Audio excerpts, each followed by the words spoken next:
আমি শাস্ত্ৰ আৰু গুৰুৰ উপদেশক মান্যতা কৰি ইয়াৰ তত্ত্ব বিচাৰিব লাগে। আজিৰ পৰা বহুশ বছৰ আগতে শাস্ত্ৰ আৰু গুৰুৱে আমাক কৈ থৈ গৈছে, কলি যুগত নাম বিনে গতি নাই, ভক্তি বিনে গতি নাই। তাৰ পিছত যদি আমি পালন নকৰোঁ তেতিয়াহ'লে আমিহে দোষী, শাস্ত্ৰ আৰু গুৰু দোষী হ'ব নোৱাৰে। সিদ্ধান্ত দিছে, এ ৰাম শাস্ত্ৰ গুৰু সবে শিষক শিখাই শুদ্ধ উপদেশ দিব শিষ্য সবে শুদ্ধ ভাৱে নচলিলে তাৰা সবে কি কৰিব। শাস্ত্ৰ গুৰু সকলোৱে আমাক উপদেশ পৰামৰ্শ সকলোখিনি দি আছে। আমি যদি আচৰণলৈ নানো তেতিয়াহ'লে আমি নিজেই ধ্বংস হ'ব লাগিব। এই কথা আমাক ঋষভ ঈশ্বৰে নিজৰ পুত্ৰসকলক কোৱাৰ যোগেদিয়ে কৈ গৈছে। আৰু কি কৈছে, ঈশ্বৰৰ সেৱাৰ কৰিবা অনুষ্ঠান। এতিয়া আপুনি আমি এনেকৈ 7 দিনীয়া অনুষ্ঠান এটা এখন ঘৰত অকলে পাতিবলৈ আমাৰ অকণমান অসুবিধা, কিন্তু এই যে কেইজনমান সৎপুৰুষৰ যোগেদি নামঘৰত এই অনুষ্ঠানভাগ আয়োজন হৈছে, আপোনালোকে প্ৰত্যেকে নিজৰ ঘৰৰ অনুষ্ঠান বুলি যদি ইয়াত অংশগ্ৰহণ কৰি বোলে আমুকেহে ইয়াত বেছিকৈ গুৰুত্ব লৈছে গতিকে আমি তালৈ কেলে যাম বুলি যদি অভিমান নকৰে তেতিয়াহ'লে কামত নাহিব। অহংকাৰ কৰিব নালাগে। এনেকুৱা অনুষ্ঠান এটা পাতি যে তেখেতে আমাক অকণমান সেৱা কৰিবলৈ সুবিধা দিছে, এয়া পৰম ভাগ্যৰ ফল বুলি ভাবি আমি কি কৰিব লাগিব, ইয়াত অংশগ্ৰহণ কৰিলে ঘৰত ভাগৱত পাতি পেলাই যিটো পুণ্য পাওঁ আমি ইয়াত সেই একেখিনি পুণ্যকে পাব পাৰিম। সেইকাৰণে দেহৰ অভিমান ত্যাগ কৰি ঈশ্বৰৰ অনুষ্ঠানত অংশগ্ৰহণ কৰিবলৈ কৈছে। পুণ্য তীৰ্থ সেৱা কৰি হৈবা শুদ্ধ পায়। আমি পুণ্য তীৰ্থ মানে ক'ত, দূৰ দূৰণি গংগাত গৈ তীৰ্থ কৰিব নালাগে। আজি ইয়াত এই নামঘৰ প্ৰাথমিকৰ নামঘৰত ভাগৱতৰ যোগেদি যি নাম গংগা বোৱাইছে, এই ভকতৰ মাজত যদি সেৱা এটা কৰে এয়াই প্ৰকৃত তীৰ্থ। গতিকে সেইকাৰণে ভকতৰ সংগ আমাক এৰিবলৈ হাত দিছে। এতিয়া এই কৰ্মখিনি কোনে কৰিলে, ভৰতে কৰিলে, যাৰ কাৰণে তেওঁৰ নামেৰে আমাৰ দেশখনৰ নাম নামাংকিত হৈছে ভাৰতবৰ্ষ। কি বুলি কৈছে যে তৰুণ কালতে মাধৱ অক মনে ধৰি তপু বনে এক মনে আৰাধিলা হৰি।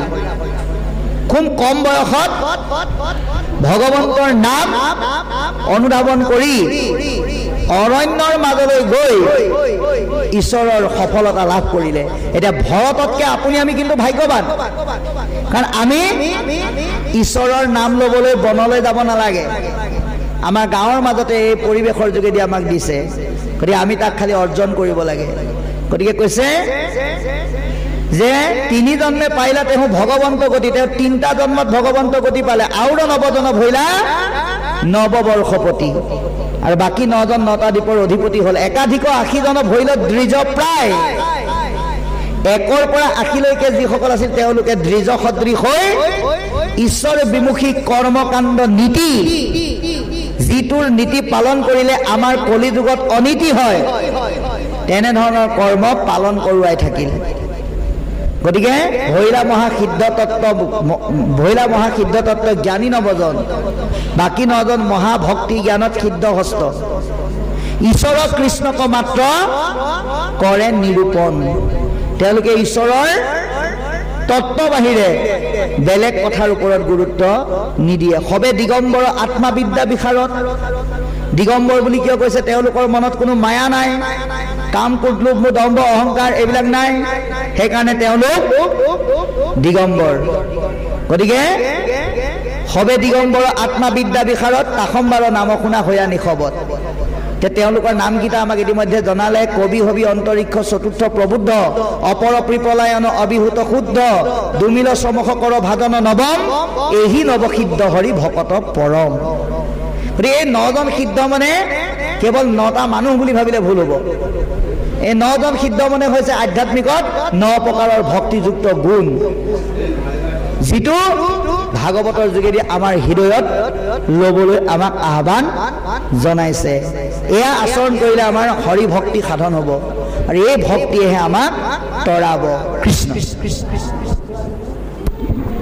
হেল্ল'। ইটো স্কুল সূক্ষ্ম ৰূপ বিশ্বাসৰ স্বৰ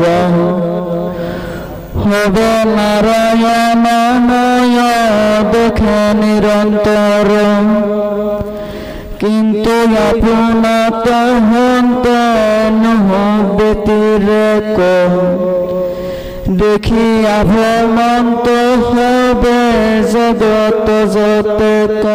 সুৰ সিদ্ধ সাধ্য যক্ষ গন্ধৰ্ব কিন্নৰ নৰ নাগ শংকৰ চাৰণ বিদ্যাধৰ সৰ্বদা ভমিয়া ফুৰে তা সম্বাৰ পুৰে গমন কৰন্ত নিত্য গোলক নগৰ কাহাতু কিঞ্চিত মনে নাহি আশকতি আকাশে সঞ্চৰ হবে অবাধিত গতি ঋষি গম হবে নিমিৰজা মহাশয় কৰিলন্ত যজ্ঞয়াতি আনন্দ হৃদয় হৈল নৱসিদ্ধ হে সভাত প্ৰৱেশ সূৰ্য সমজলে দেহা দিগম্বৰ বেশ মহাভাগৱত হবে অকস্মাতে আইলা দেখিয়া সবাৰ লোক বিস্ময়ক পাইলা আখম্বক দেখিয়তি হসতিত মতি গুৰু পুৰোহিত সমে উঠিলা নৃপতি মূৰ্তি ধৰি অগণি কুণ্ডুৰ হৈল বাজ ভাদৰিলা ঋষি সমস্তকে সামৰাজ আচাৰ্যৰি কীৰ্ত ঝমে যজ্ঞ কাৰ্যৰি কৰিলা শুশ্ৰূষা ঋষি সমস্তকে বেৰি সাধু সংগ সবাৰো নিৰ্মিল হৈলা মতি অঘনে উপজে কৃষ্ণ শৰণৰ তৰতি বিনয় অলংকাৰ কৰ হৰিৰ দ্বিপতি যাক দেখি নিমিৰ ভৈলন্ত মহাপ্ৰীতি। বাৰু কৃষ্ণ, আমাৰ আৰু এজন যুৱ দাদাই আমাক পাঠ কৰিম বুলি কৈছিল, তেখেতকো আমি সাজু হ'বলৈ অনুৰোধ জনাইছো। বাপক অকণমান বিৰতি দিয়ক। গতিকে এতিয়া পদবন্ধে আমাক সুন্দৰকৈ আহ্বান কৰিছে। কি বুলি কৈছে? অতি সুন্দৰ। ইটো স্থূল সূক্ষ্ম ৰূপ বিশ্ব চৰাচৰ দেখে নাৰায়ণময় হবে নিৰন্তৰ। এতিয়া এই 9জন সিদ্ধৰ আদৰ্শৰে আমি আমাৰ জগতখনক চাব জানিব লাগিব। এই জগতত দেখি থকা সকলোবিলাকক আমি পৰম ব্ৰহ্ম নাৰায়ণৰ দৃষ্টিৰে নিৰন্তৰে চাবৰ কাৰণে যত্ন কৰিব লাগিব। এই সিদ্ধান্ত আজি আমাক পদবন্ধে দিছে। এই সৰুবৰ সমস্ত জগতক আমি নাৰায়ণৰ দৃষ্টিৰে আমি চাবৰ কাৰণে প্ৰযত্ন কৰিব লাগিব। এই কথা আমাক জনাইছে। ইটো স্থূল সূক্ষ্ম ৰূপ বিশ্ব চৰাচৰ দেখে নাৰায়ণময় হবে নিৰন্তৰ, কিন্তু আপোনাত হন্তে নুহি বেতিৰে। আপুনি আমি ভাগৱতে দিয়া পৰামৰ্শৰ পৰা প্ৰাণ গুচি গ'লেও তিল মাত্ৰ বিচলিত হ'ব নালাগিব। দেখিয়া ভ্ৰমন্ত হবে জগত যতে। গতিকে আমাৰ আচৰণ আৰু খোজ কাটলবিলাক আমাৰ তীৰ্থযুক্ত হ'ব লাগিব। আমি ভাল ঠাইলৈ যাব লাগে, আমি কেতিয়াও অগম্যা গমন কৰিব নালাগে। ব্ৰহ্ম হত্যা সুৰাপান অগম্যা গমন ভকতিৰ অনুহি পথ জানিবা সজ্জন। এনেবিলাক স্থান কেতিয়াও ভকতিৰ স্থান নহয়, তালৈ আমি যাব নালাগে।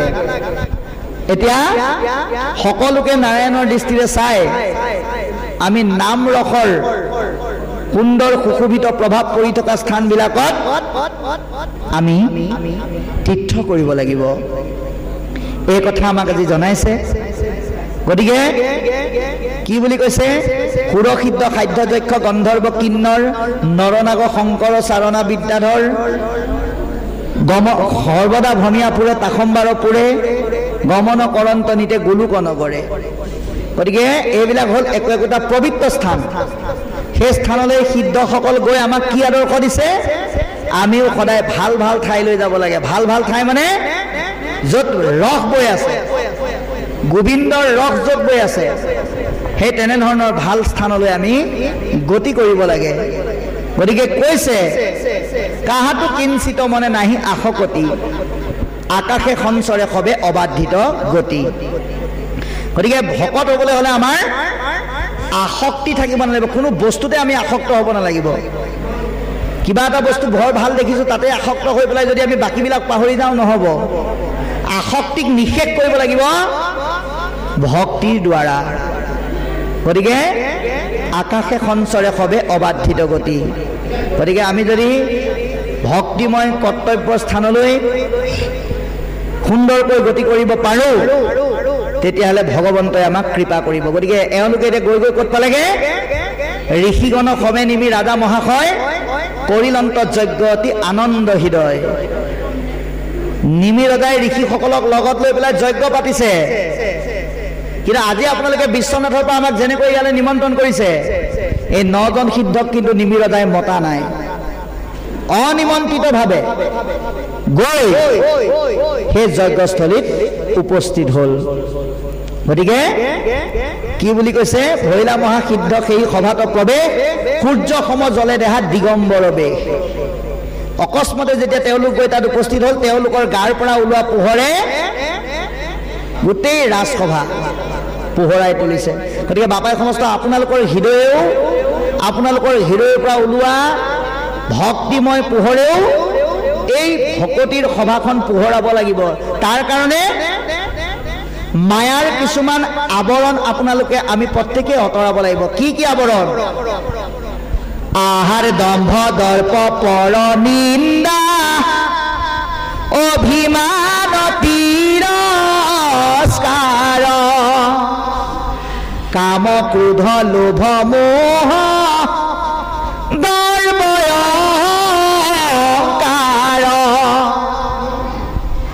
ঈৰ্ষা অসূয়া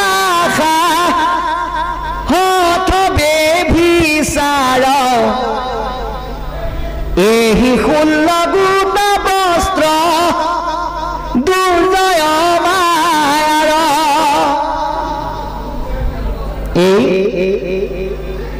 16খন মায়াৰ লেতেৰা বস্ত্ৰ আমি আঁতৰাব পাৰিলে আমাৰ ভকতৰ দেহ মনৰ পৰা এনেধৰণৰ দিব্য পোহৰ জ্যোতিষ্মন্ত হৈ উঠিব, যিটো এতিয়া 9জন সিদ্ধৰ ক্ষেত্ৰত প্ৰযোজ্য হৈছে। গতিকে কৈছে মহাভাগৱত সবে অকস্মাতে আইলা দেখিয়া সবাৰো লোক বিস্ময়ক পাইলা। এতিয়া মহাভাগৱত কোনসকল? এইখন দোকানত থৈ দিলে এখন কিতাপৰ নাম ভাগৱত। ইয়াত নাম গাই পেলাই ইয়াত প্ৰতিষ্ঠা কৰাৰ লগে লগে ই কি হৈ গ'ল? শ্ৰীমদ ভাগৱত। ইয়াৰ গুণসমূহ আহৰণ কৰি ব্যৱহাৰিক জীৱনত যি পালন কৰে তেওঁলোক হৈছে মহাভাগৱত। এই পাৰ্থক্যকেইটা আমি জানিব লাগিব। গতিকে এই 9জন সিদ্ধ এতিয়া মহাভাগৱত অকস্মতে যেতিয়া গৈ তাত উপস্থিত হ'ল, তেওঁলোক আচৰিত হ'ল, ইমানেই আচৰিত হ'ল, কি কৈছে, মূৰ্তি ধৰি অগ্নি কুণ্ডৰ ভৈৰৱাস, সেই যজ্ঞত ব্যৱহাৰ হোৱা অগ্নিও কুণ্ডৰ পৰা বাহিৰ হৈ গ'ল, যজ্ঞতকে যে ভকত সেৱা শ্ৰেষ্ঠ তাক প্ৰমাণ কৰিবৰ কাৰণে। সাদৰিলা সবে সমস্তকে ঋষি সামৰাজ, ৰজা আৰু ৰাজ সমাজে সেই 9জন সিদ্ধক মান্যতা আদৰণি অভ্যৰ্থনা কৰিবলৈ লাগিল। গতিকে কি বুলি কৈছে, আচৰ্য ঋতিৰ্য সবে যজ্ঞ কাৰ্য কৰিলা শুশ্ৰূষা আদি সমস্তকে বেৰি, সেই সকলোকে আৱৰি ৰজা আৰু ঋষিসকলে যজ্ঞ বাদ দি ভকতক আদৰিবলৈ আৰম্ভ কৰিলে। সাধু সংগে সবাৰো নিৰ্মল ভৈলামতী, সঘনে উপদে কৃষ্ণ চৰণত ৰতি। গতিকে সাধুৰ সংগই কি কৰে, আমাৰ মন নিৰ্মল কৰে। 6টা দিন ভাগৱত শুনাৰ পিছত 7 নম্বৰ দিনটোত আমাৰ মন নিৰ্মল হৈছেনে নাই, নিজক প্ৰশ্ন কৰিব লাগিব। যদি মন আমি নিৰ্মল কৰিব পৰা নাই, তেতিয়াহ'লে আকৌ এনেধৰণৰ অভ্যাসত আমি মন নিৰ্মল কৰাৰ কাৰণে প্ৰত্যেকে চেষ্টা কৰিব লাগিব। মনৰ মলিনতা ভাগৱতৰ দ্বাৰা আমি নাইকিয়া কৰিব লাগিব। এই সিদ্ধান্ত আজি আমাক দিছে এই সংবাদৰ মাধ্যমেৰে। গতিকে কৈছে, সাধুৰ সংগত ভাগৱতৰ ৰসৰ দ্বাৰা মন নিৰ্মল হ'লে কৃষ্ণৰ ভক্তিৰ প্ৰতি আমাৰ প্ৰেম, শ্ৰদ্ধা, অনুৰাগ, ৰতি, প্ৰীতি এইসমূহ বৃদ্ধি পায়। গতিকে বিনা অলংকাৰে কৰে শৰীৰ দীপিতি, যাক দেখি নিমিৰ ভৈলন্ত মহা প্ৰীতি। তেওঁলোকে একো অলংকাৰ পিন্ধা নাই, গতিকে তথাপিতো তেওঁলোকৰ দেহ আৰু মনৰ দিব্য জ্যোতিয়ে গোটেই ৰাজসভা জ্যোতিষ্মন্ত কৰি তুলিছে। যিখিনি দেখি নিমিৰজা পৰম আনন্দত তৃপ্ত হৈ পৰিছে। এইখিনিলৈকে আমাক কৈছে। ইয়াৰ পিছত কি ক'ব আমি চাওঁ। বিনা অলংকাৰে কৰা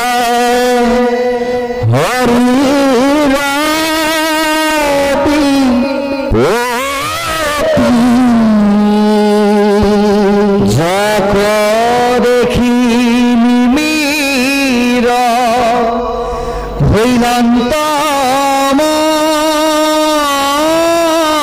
মহাপ্ৰীতি,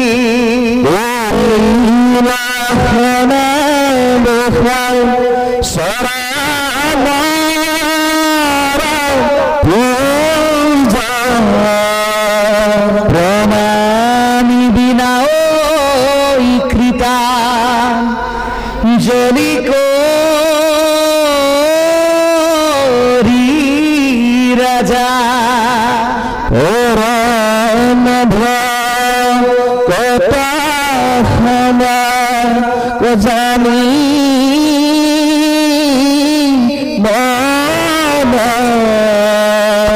আসনে বসায় ৰংগে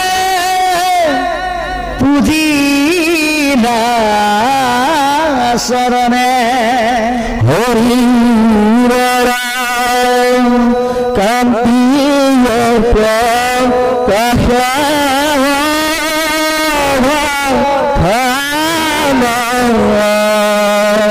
সাক্ষাৎ দেখিয়া যেন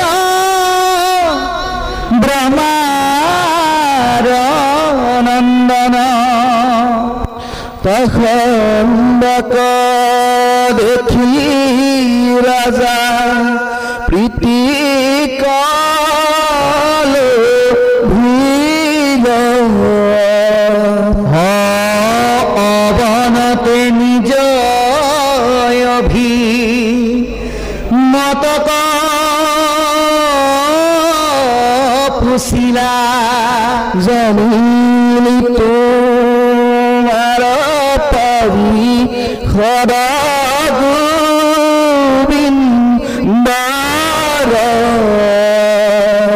পবিত্ৰ কৰিয়া ফুৰা লোকনি ৰান্তৰ ভৈলু পদ ৰানো পায়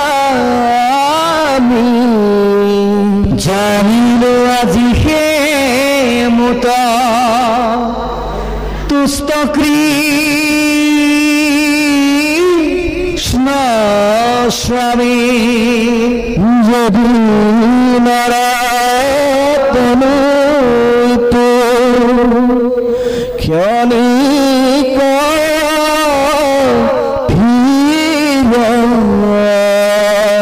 তথাপি দুর্লভ মনুষ্য করিরা বহুত দুর্লভ ভকত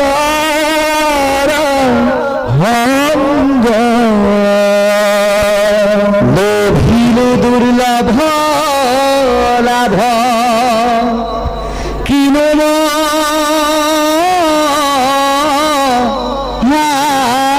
রঙ্গ রূপা অত পরি পুষ্পনি পাতে নৈতান্তিক সুখ কহি আমাত অহর সংসাৰত কিছু নাহি ভকতৰ সঙ্গে অৰ্ধ ক্ষণে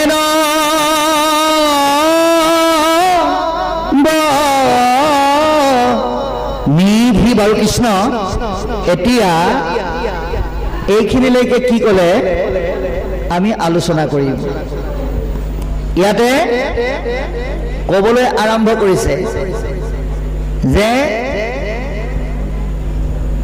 বিনা অলংকাৰে কৰে শৰীৰ দীপিতি যাক দেখি নিমিৰ ভৈলন্ত মহাপ্ৰীতি কৰিলা আসনে বসাই চৰণত পূজা এজন ৰজায়ে সাধাৰণতে যদি কোনোবা অতিথি আলহী অতিথি বা কোনোবা ব্যক্তিৰ আগমন হয় তেওঁ নিজে কেতিয়াও নাহে কাম কৰা মানুহ পঠিয়াই দিয়ে অন্যান্য ব্যক্তিৰ দ্বাৰা সেইখিনি কৰি তেওঁৰ ওচৰলৈ মাতে কিন্তু নিমিয়ে এটা বস্তু আমাক বুজাই দিলে যে ভকতৰ পদধূলিৰ সোৱাদটো কিমান মূল্যৱান সেইকাৰণে তেওঁ নিজেই ৰাজপ্ৰসাদৰ কৰ্মক একাষৰীয়া কৰি এই সিদ্ধসকলক উপযুক্তভাৱে পূজা সেৱা কৰিবৰ কাৰণে আহিছে আহি কি কৰিলে সুন্দৰকৈ হাত ভৰি ধুৱাই পূজা সেৱা কৰি কান্দি কান্দি নিজৰ অভিমত প্ৰকাশ কৰিছে পৰম ভকত তাসম বাক জানি মনে এই নিমি ৰজাই এই সিদ্ধসকলক কি বুলি উপলব্ধি কৰিলে পৰম ভকত হ'বলৈ হ'লে কি হ'ব লাগিব যে পৰম সত্যক অনুধাৱন কৰিব লাগিব অৰ্থাৎ তুমি কেৱল সংসা মিছা হবে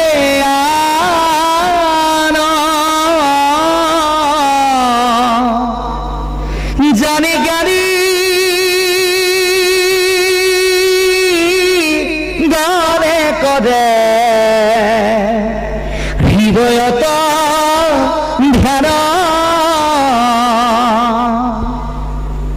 ভগৱন্তৰ সঁচাযুক্ত সত্যক উপলব্ধি কৰি যি ব্যৱহাৰিক জীৱনত পালন কৰে সেয়াই পৰম ভকত এই বস্তুটো এতিয়া নজন সিদ্ধৰ ক্ষেত্ৰত নিমি ৰজাই দেখা পালে মনেৰে উপলব্ধি কৰিলে অতি আদৰেৰে সেইকাৰণে নিজেই চৰণ ধুৱাই দিছে আজি আপোনালোকৰ ঘৰত থকালৈকে আপোনালোকৰ খোজ কঢ়া অংগটোক কি বুলি কোৱা হৈছিল ভৰি বা ঠেং বুলি কোৱা হয় গৰু এটা যেতিয়া বাৰীত সোমায় ইজনে সিজনে কয় আমুকৰ ঘৰৰ গৰু কিন্তু বাৰীত সোমাইছে নেক্সট বাৰ সোমালে ঠেং ভাঙি দিম ল'ৰা এটাই যেতিয়া উৎপাত কৰি থাকে মানুহে কয় ল'ৰা উৎপাত নকৰিবি দেই মৰমতে কয় ভৰি ভাঙি দিম কিন্তু আজি আপোনালোক নামঘৰলৈ অহাৰ লগে লগে আপোনালোকৰ এই অংগটোক ভৰি বুলিও নাই কোৱা ঠেং বুলিও নাই কোৱা কি বুলি কৈছে চৰণ বুলি কৈছে চৰণত কি আছে বোলে চৰণত তৰণ আছে সেইকাৰণে নিমি ৰজাই এই 9জন সিদ্ধৰ চৰণত সংসাৰ তৰণৰ সুন্দৰ ব্যৱস্থা উপলব্ধি কৰি নিজে আনন্দ মনেৰে হাত ভৰি ধুৱাই দিছে আৰু কৈছে শৰীৰৰ কান্তিয়ে প্ৰকাশে সভাখন সাক্ষাতে দেখিলা যেন ব্ৰহ্মাৰ নন্দন। গতিকে শৰীৰৰ যি দিব্য জ্যোতি, এই দিব্য জ্যোতিয়ে গোটেই নিমি ৰজাৰ ৰাজসভা পোহৰাই তুলিছে, যেন ব্ৰহ্মাৰ পুত্ৰসকল যেন নামি আহিছে, তেনেকুৱা উপলব্ধি কৰিছে। গতিকে কি বুলি কৈছে যে তেওঁলোকক সুন্দৰকৈ আনি প্ৰশ্নৰ অৱতাৰণা কৰিছে যে শৰীৰৰ কান্তিয়ে প্ৰকাশে সভাখন সাক্ষাতে দেখিলা যেন ব্ৰহ্মাৰ নন্দন। ব্ৰহ্মাৰ পুত্ৰসকলৰ লগত এই 9জন সিদ্ধক তুলনা কৰিছে। তাসম্বাক দেখি অতি প্ৰীতিকল অভিলা অৱনতে নিজ অভিমতক পুছিলা। তেওঁলোকক দেখা পোৱাৰ যি প্ৰেম আৰু আনন্দৰ ফলস্বৰূপে নিমি ৰজাই অতি দাস্য ভাৱনাৰে নিজৰ মনৰ ভাৱ প্ৰকাশ কৰি প্ৰশ্নৰ অৱতাৰণা কৰিছে। কি বুলি? জানিলো তোমাৰ পাৰিষদ গোবিন্দৰ প্ৰবৃত্ত কৰিয়া ফুৰা লোক নিৰন্তৰ। যে তোমালোক গোবিন্দৰ পাৰিষদ আৰু তোমালোকে গোটেই সমাজ তোমালোকৰ পদধূলাৰ দ্বাৰা প্ৰবৃত্ত কৰি অলংকৃত কৰি ফুৰা। ভকতৰ পদধূলি আমি সেইকাৰণেই ল'ব লাগে। ভকতৰ পদধূলি য'ত পৰে সেই ঠাই ইমানেই পবিত্ৰ হয় যিটো গংগাৰ পানীও পবিত্ৰ কৰিব নোৱাৰে বুলি কৈছে। গংগাকো পবিত্ৰ কৰা সেইহে ভকতে বুলি কৈছে। গতিকে যিটো এতিয়া নিমিয়ে উপলব্ধি কৰিছে। গতিকে ভৈলুহু কৃতাৰ্থ পদ ৰেণু পায়া আমি জানিলো আজি সে মুত তুষ্ট কৃষ্ণ স্বামী। গতিকে আজি আপোনালোকে সেইটো ভাবিব লাগিব, এই যে ভকতসকলক নিমন্ত্ৰণ কৰিছে, ইয়ালৈ যে তেওঁলোক আহিছে, তেওঁলোকৰ পদধূলিত আমি সকলো কৃতাৰ্থ হলো। কৃষ্ণ সন্তুষ্ট নহলে ভকতৰ পদধূলি কেতিয়াও নাপায়। কৃষ্ণৰ কৃপা নাথাকিলে ভকতৰ পদধূলি নাপায়। সেইকাৰণে ভকত এজনক পোৱাটো ভগৱন্তই দিয়া পুৰস্কাৰ বুলি ভাবিব লাগিব। এনেই ভকত আহিছে আহক, বহিলেও বহিব নবহিলেও নাই বুলি নাভাবিব। কাৰণ তাৰ ঘৰলৈ ভগৱন্ত ভকতৰ ৰূপত যায় আমি কোনেও নাজানো। সেইকাৰণে ভকত প্ৰতিটো জীৱকে ভকতীয়া দৃষ্টিৰে চাব লাগিব। এবাৰ কি হ'ল, এজন মানুহে ভগৱন্তক লগ পাই পেলাই ক'লে, প্ৰভু মোৰ এটা ডাঙৰ ইচ্ছা হৈছে। বোলে কি? এই তোমাক মোৰ ঘৰত এমুঠি মানে মহাপ্ৰসাদ খুৱাবলৈ বৰ মন গৈছে। তেতিয়া ভগৱন্তই কৈছে, ঠিক আছে তুমি যেতিয়াই মাতা মই তেতিয়াই যাম তোমাৰ ঘৰত মহাপ্ৰসাদ ল'বলৈ। তেতিয়াহ'লে দেৰি কৰি লাভ নাই, আপুনি কাইলৈকে ওলাব। ভগৱন্তই যাম বুলি ক'লে। এইজনেও নিজৰ গৃহিণীৰ দ্বাৰা মহাপ্ৰসাদ প্ৰস্তুত কৰি বাট চাই আছে, ভগৱন্ত নাই অহা। দুপৰীয়া হৈ আবেলি হৈ গধূলা হ'ব হ'ল, ভগৱন্ত নাহিলে, পেটৰ কেঁচু কুমতি মৰিল। গতিকে ভাবিছে এওঁ চাগে মিছলীয়া। সেইকাৰণে ভাবিলে নেখালেতো নহ'ব, গতিকে নিজে খাবলৈ গৈছে। গৈ পেলাই দেখিছে বাঢ়ি থোৱা ভাতত মেকুৰী এজনীয়ে মুখ দি খাই আছে। দুৱাৰ চুকৰ পৰা ডাং এডাল লৈ প্ৰচণ্ড কোপ এটা মাৰি মেকুৰীটো খেদি দিলে আৰু ভাত পানী খাই সেইদিনা তেনেকৈ অতিক্ৰম হ'ল। পিছদিনা সেই একেটা বাটতে আকৌ ভগৱানক লগ পালে। সুধিলে, হে প্ৰভু, অনন্ত কোটি ব্ৰহ্মাণ্ডৰ অধিকাৰী হৈ তুমিয়ে যদি মিছা কথা কোৱা, বাকীবিলাকে কি কৰিব? ভগৱন্তই বোলে, মই ক'ত মিছা কথা ক'লো? বোলে তুমি মোৰ ঘৰত ভাত খাবলৈ যাম বুলি কৈছিলা, ক'ত? আজিলৈকে দেখোন নগ'লাই, মই কালি ইমান ভাত চালোঁ। বোলে মই তোমাৰ ঘৰলৈ ভাত খাবলৈ গৈছিলোঁ, কিন্তু তুমি মোক যিটোহে কোপ মাৰিলা, মই আধা খোৱাকে উঠি আহিব লগা হ'ল। এওঁ আচৰিত, মই কেতিয়া কোপ মাৰিলোঁ তোমাক? তেতিয়া সেই মেকুৰীৰ ৰূপ ধৰি দাগটো দেখুৱাই দিছে। গতিকে বাবাই সমস্ত আমি ভকতক ভগৱন্ত বুলি ভাবিব লাগিব। ঈশ্বৰ সন্তুষ্ট হ'লে সেইটো পায়। সেইকাৰণে কৈছে, কি বুলি কৈছে? যদি নৰ তনু ইটো ক্ষণিক অথিৰ তথাপি দুৰ্লভ মানুহ মনুষ্য শৰীৰ। যে এই মনুষ্যৰ দেহটো খন্তেকীয়া, এই আছে এই নাই। বিজুলীৰ পোহৰৰ লগত তুলনা কৰিছে। ক'ত দেহ এৰি আমি যাব লগা হয় তাৰ নিশ্চয়তা নাই। ইয়াত ভাগৱত কৈ আছো, কাইলৈ কি হয় আমি কোনেও নাজানো। সেইকাৰণে এই মনুষ্যৰ দেহটো খন্তেকীয়া বুলি কৈছে। কিন্তু তথাপিতো এই দেহটো অতি দুৰ্লভ বুলি কৈছে, সহজে নাপায়। তাহাতো দুৰ্লভ মানুহ ভকতৰ সংগ, মনুষ্যৰ দেহৰ লগত হৰি ভক্তিৰ দ্বাৰা ভকতৰ সংগ পোৱাটো ইমান সহজ নহয়। লভিলো দুৰ্লভ লাভ কিনো মহাৰংগ। গতিকে এনেহেন ভকতৰ সংগ যে আমি পালো, আমি নিজকে ভাগ্যৱান বুলি ভাবিছোঁ।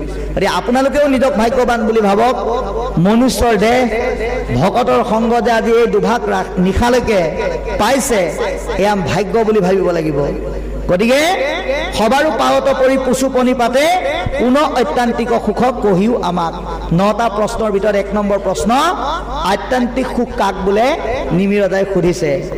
অসাৰ সংসাৰ এইটো কৈতো নাহি সিদ্ধি, ভকতৰ সংগে অৰ্ধক্ষণে নৱনিধি। গতিকে এই সংসাৰখন অসাৰ, সিদ্ধি লাভ কৰিবৰ কাৰণে বেলেগ ব্যৱস্থা নাই।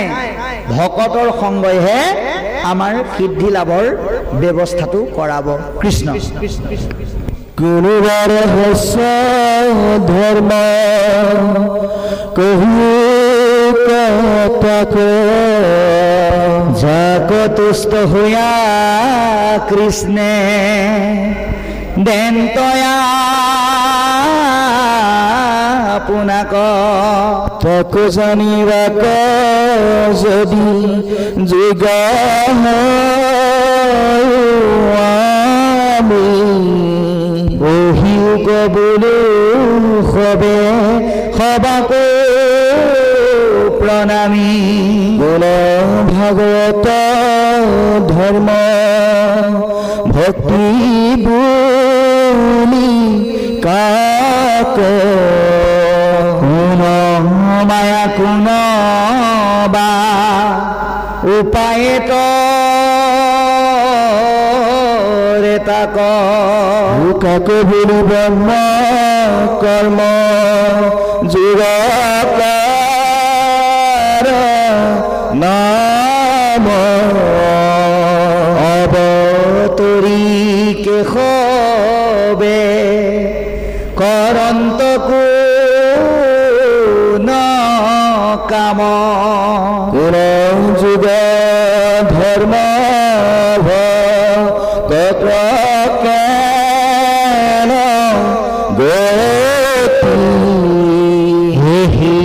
নৱগোতা প্ৰশ্ন কৰিলা নৃপতি নৰদেৱতী শুনা বসুদেৱ হন্ত হিমতে নিমিষেবে প্ৰশ্ন কৰিলন্ত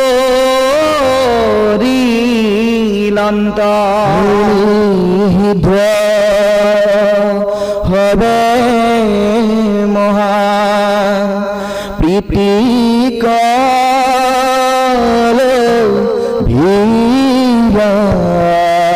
ঐতিহ্য সমস্তে নৃপতিক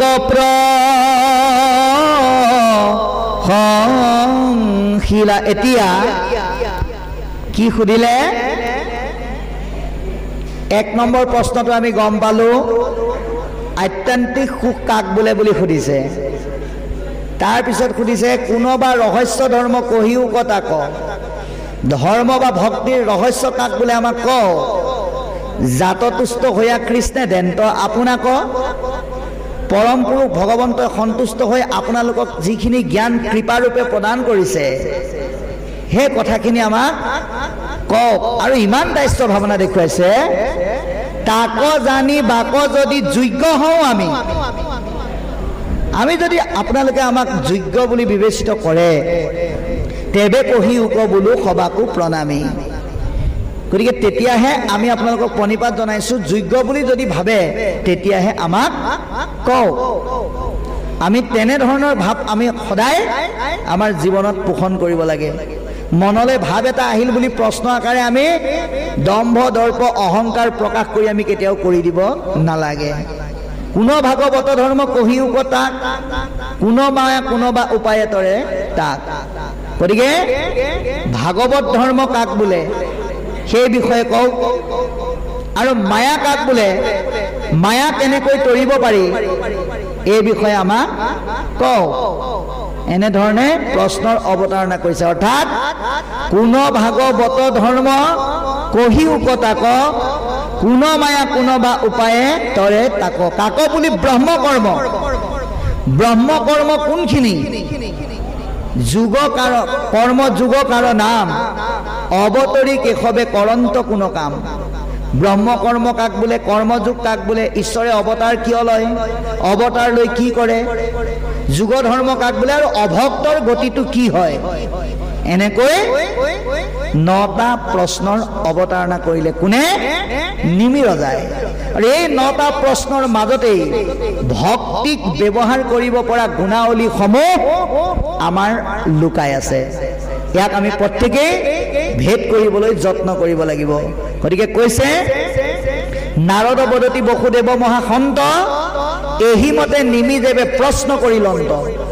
গতিকে নাৰদে বসুদেৱক কৈছে, হেৰা বসুদেৱ, এনেকৈ নিমি ৰজাই যেতিয়া প্ৰশ্নৰ অৱতাৰণা কৰিলে, শুনি মহাসিদ্ধ সবে প্ৰীতিক লভিলা, ঋতিৰ্য সমস্তে নৃপতিক প্ৰশংসিলা। গতিকে সিদ্ধসকলে পৰম সন্তোষ লাভ কৰিলে। ভকতে আপোনালোকে চাব, আপোনালোকৰ ঘৰলৈ যদি ভকত এজন যায় কেতিয়াও কাম্য গ্ৰাম্য কথা নাপাতিব। ভকতে সদায় ভগৱানৰ কথা পাতিলেহে ভাল পায়, আৰু অভকতে গ্ৰাম্য কথা পাতিলে ভাল পায়। সেইকাৰণে এই 9জন সিদ্ধ যে নিমিৰ ৰাজসভাত প্ৰৱেশ কৰিলে, তেওঁলোকে যে এনেধৰণৰ প্ৰশ্নৰ সন্মুখীন হ'ল, পৰম সন্তোষ লাভ কৰি নিমি ৰজাক প্ৰশংসাৰে উপচাই পেলাইছে। আপুনিও ভকত ভগৱন্তৰ পৰা প্ৰশংসা পাবলৈ হ'লে, কৃপা পাবলৈ হ'লে এই মনোভাৱটো প্ৰত্যেকৰে থাকিব লাগিব। কৃষ্ণ নৰসিদ্ধে হিৰন্ত দি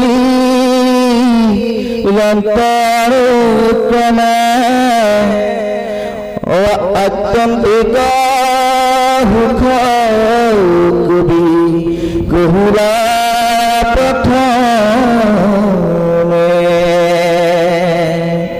প্ৰথমতে কবি দুৰন্ত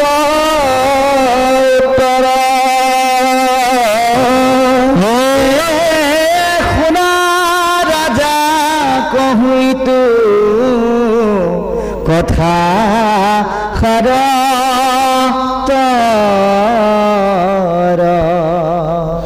যিটো হলা ৰাজা মহা মোহন ধপায়, ভক্ত দ্বাৰা দেহতে সে আকুলা সদায়।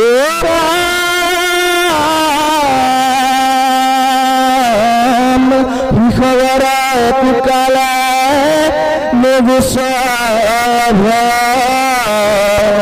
যাব হৰি পদাম ভুজে সেৱা নকৰ। কৃষ্ণ পদ হৰাতে হৰ ভৱ দুখ হাকে বুলয় ৰাজা। আইতান্তিক সুখ। এতিয়া চাওক, এটা এটা প্ৰশ্নৰ উত্তৰ হিচাপে আমি আলোচনা কৰিব লাগিব। প্ৰথম কথা কি বুলি ক'লে? নৱসিদ্ধে সিদ্ধান্ত দিলন্ত অনুক্ৰমে আত্যান্তিক সুখ কবি কহিলা প্ৰথমে। গতিকে 9জন সিদ্ধই ক্ৰমাগতভাৱে সিদ্ধান্ত দিছে।